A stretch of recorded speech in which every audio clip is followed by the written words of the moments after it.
La energía, sin embargo, es esta columna vertebral. La energía y la política energética en México han sido ya incorporados por decisión autónoma de Estados Unidos a su seguridad energética. Todos los días en el mundo se producen en el orden de 84 millones de barriles de petróleo, de los cuales Estados Unidos consume aproximadamente 19 o 20.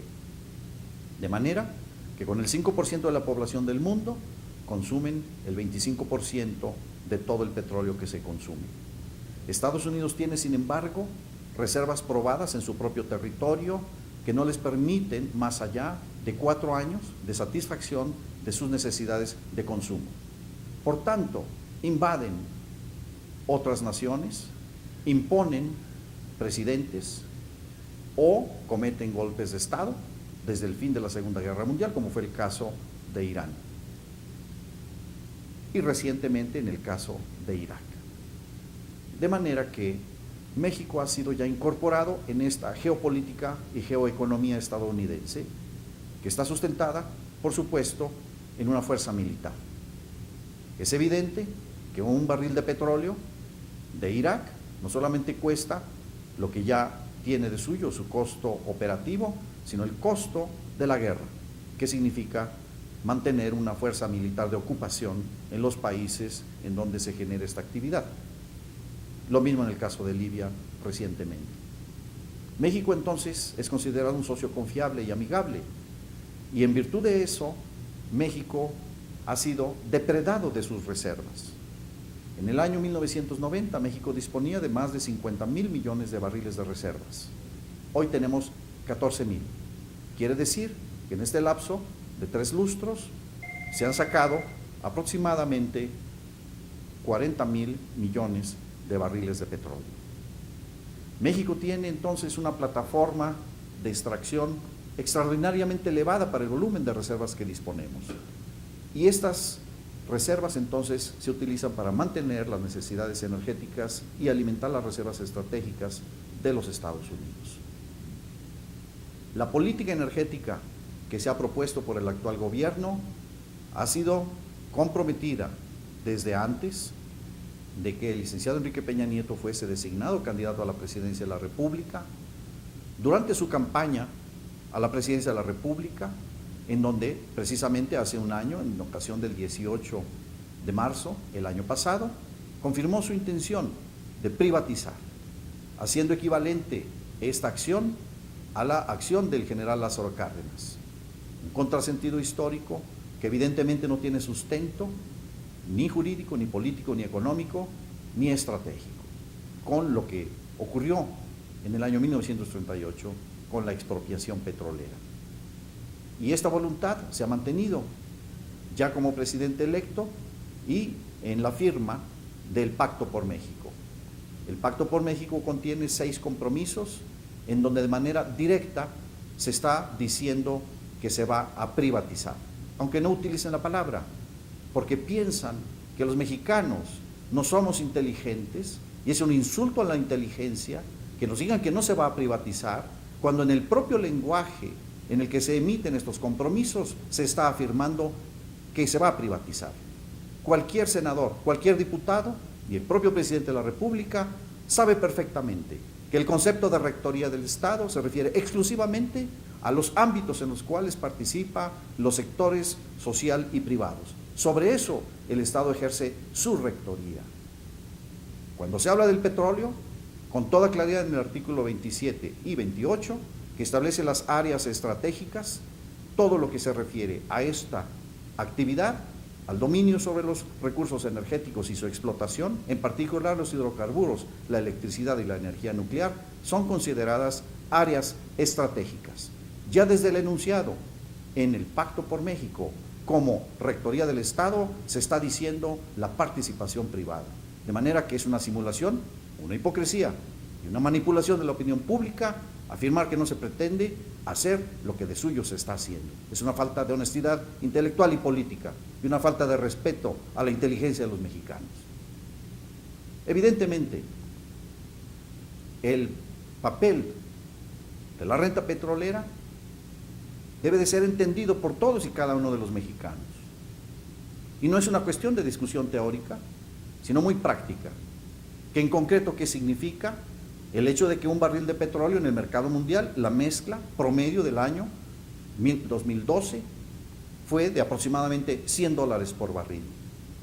Y si el precio de la extracción de este barril es del orden de $6, vamos a suponer $10, incluyendo los costos de la exploración, quiere decir que son $90. Y pretenden convencernos que si viene un inversionista privado, vamos a tener más renta. Eso es una gran mentira, es un gran engaño a la sociedad, puesto que evidentemente los intereses de los bancos que van a participar en esas actividades, las utilidades que van a generar las corporaciones petroleras, los dividendos que van a tener quienes tienen acciones de esas empresas extranjeras, los proveedores de tecnologías a sobreprecios muy importantes, van a venir todos de esa renta petrolera, e incluso impuestos en los países, especialmente en Estados Unidos, en donde operan estas empresas. Pretenden decirnos que con esos $90 de renta vamos a tener más de $90, eso es una absoluta falsedad. De manera que todos los mexicanos deben estar claros de qué es lo que se está decidiendo. ¿Por qué son importantes esos $90?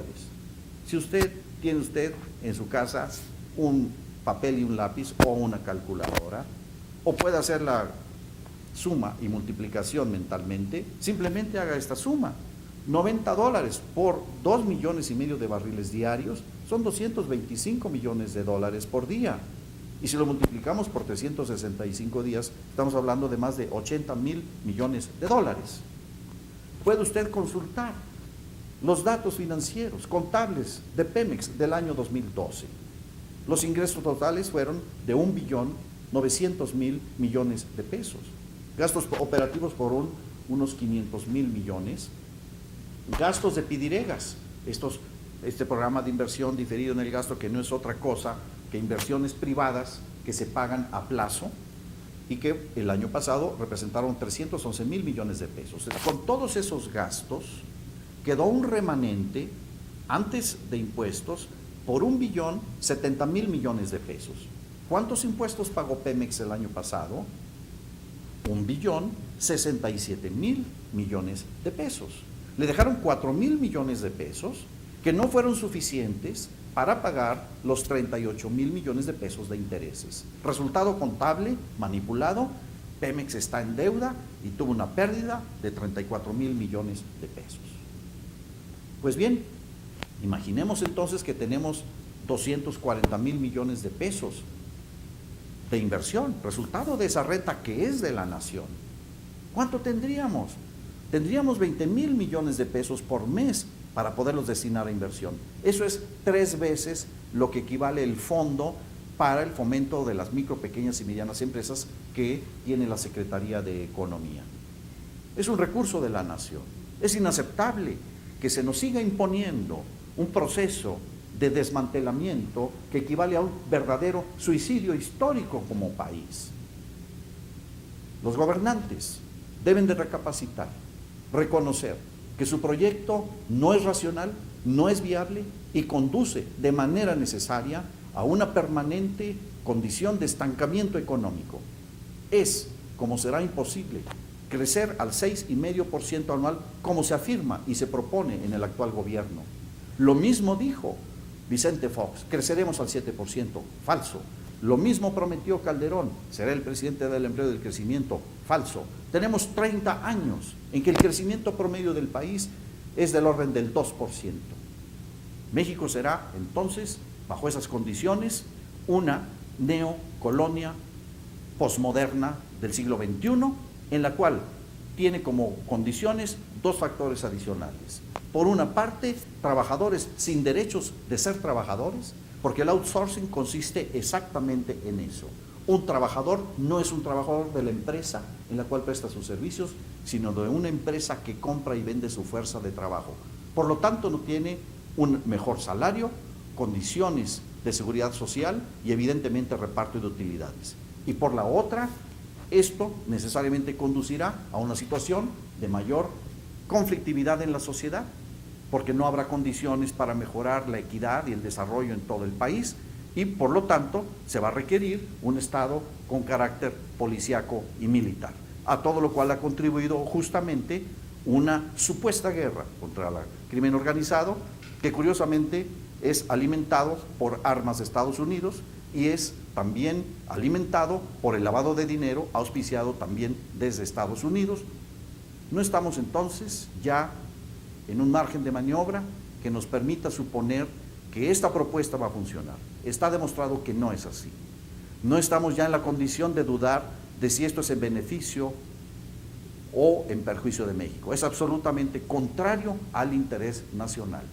Lo que se propone es evidentemente algo que no tiene fundamento ni económico, ni constitucional, ni tiene evidentemente un fundamento de justicia. Lo que está en juego es la posibilidad de seguir siendo libres como una sociedad con capacidad de satisfacer nuestras necesidades bajo condiciones de equidad y de igualdad en el concierto de las naciones en el siglo XXI.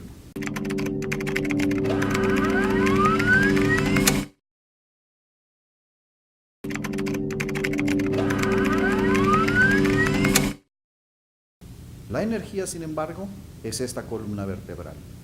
La energía y la política energética en México han sido ya incorporados por decisión autónoma de Estados Unidos el 25% de todo el petróleo que se consume.